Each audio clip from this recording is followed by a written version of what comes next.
राधे राधे भक्तों, आज मैं आपको सुनाने जा रही हूँ 16 सोमवार के व्रत की कथा।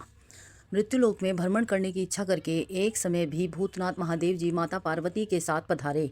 वहां वे भ्रमण करते करते विदर्भ देशांगत अमरावती नाम की अति रमणीक नगरी में पहुंचे। अमरावती नगरी स्वर्ग के सदृश सब प्रकार के सुखों से परिपूर्ण थी। उसमें यहाँ के महाराज का बनाया हुआ अति रमणीक शिवजी का मंदिर था। उसमें केशपति अपनी धर्मपत्नी के साथ निवास करने लगे। एक समय माता पार्वती अपने प्राणपति को प्रसन्न देव मनोविनोद करके की इच्छा करके ऐसे प्रसन्न करने लगी कि हे महाराज, आज तो हम दोनों चौसर खेले। शिवजी ने प्राण प्रिय की बात को मान लिया और चौसर खेलने लगे। उस समय इस स्थान पर मंदिर का पुजारी ब्राह्मण मंदिर में पूजा करने को आया। माता जी ने पुजारी से सवाल किया कि हे पुजारी जी, बताओ इस बाजी में किसकी जीत होगी। पुजारी बिना सोचे जल्दी ही बोल उठा कि जीत महादेव जी की ही होगी। थोड़ी देर में बाजी समाप्त हो गई और पार्वती जी की विजय हुई। तो पार्वती जी ने पुजारी को झूठ बोलने के अपराध में कारण कोढ़ी होने का श्राप दिया। कुछ समय में पुजारी के शरीर में कोढ़ पैदा हो गया।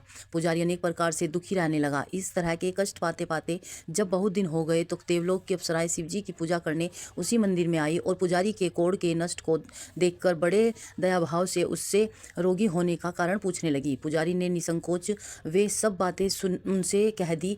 तब वे अप्सराएं बोली, हे पुजारी, अधिक दुखी मत हो ना, भगवान शिवजी तुम्हारे कष्ट को दूर कर देंगे। तुम सब व्रतों में श्रेष्ठ जो 16 सोमवार भाव से 16 सोमवार के व्रत की विधि पूछने लगे।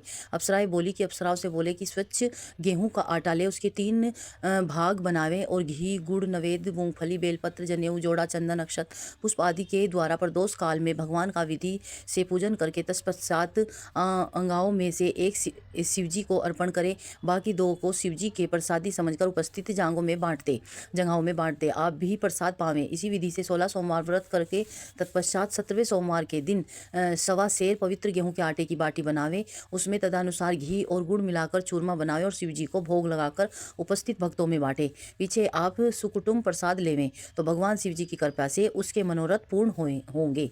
बोलो शिव शंकर भोलेनाथ की जय।